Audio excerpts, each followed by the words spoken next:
నా residency start చేసినప్పటి నుంచి ఇంత ఎక్సైటెడ్ గా ఈ రొటేషన్ లోనే ఉన్నా. నాకు చాలా చాలా ఇష్టమైన స్పెషాలిటీ. అండ్ ఇంకా మార్నింగే రెడీ అయ్యి 8 కల్లా హాస్పిటల్ కి వెళ్లేలాగా స్టార్ట్ అయ్యాము. ఒక్కో రొటేషన్ ఒక్కొక్క టైం ఉంటుంది. ఈ రోజే 8 కి వెళ్ళాలి. ఇంతకీ ఏం రొటేషన్ అంటే గ్యాస్ట్రోఎంట్రాలజీ. సో మార్నింగ్ వెళ్ళగానే కొత్త కాన్సల్ట్స్ ఏమైనా వచ్చాయా అని చెక్ చేసుకొని ఆ పేషెంట్స్ ని చూడడానికి వెళ్ళాలి. అండ్ చూసిన పేషెంట్స్ గురించి మా అటెండింగ్ తో డిస్కస్ చేసి మార్నింగ్ రౌండ్స్ కి వెళ్తాము.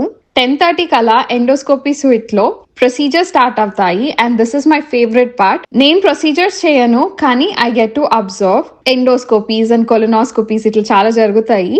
అండ్ 12 కి మాకు రోజు క్లాస్ ఉంటుంది. సో లంచ్ పిక్ చేసుకొని మా లెక్చర్స్ కోసం వెళ్తాము. అండ్ ఈ రోజు we had a really interesting class తర్వాత మా కో రెసిడెంట్స్ అందరినీ కలిసి మాట్లాడి మళ్ళీ హాస్పిటల్ కి రౌండ్స్ కోసం వెళ్ళాను. రౌండ్స్ తర్వాత నోట్స్ ఫినిష్ చేసుకొని ఇంకేదైనా వర్క్ ఉంటే మొత్తం సెట్ చేసుకొని ఈవినింగ్ మంచిగా ఇంటికి రిటర్న్ అవ్వడమే. రెసిడెన్సీ స్టార్ట్ చేసినందుకు ఎంత హ్యాపీగా ఫీల్ అయ్యానో ఈ రొటేషన్ లో ఇంకా హ్యాపీ అనిపించింది. ఇష్టం ఉన్న దానిలో వర్క్ చేస్తే ఆ సాటిస్ఫాక్షన్ వేరు కదా.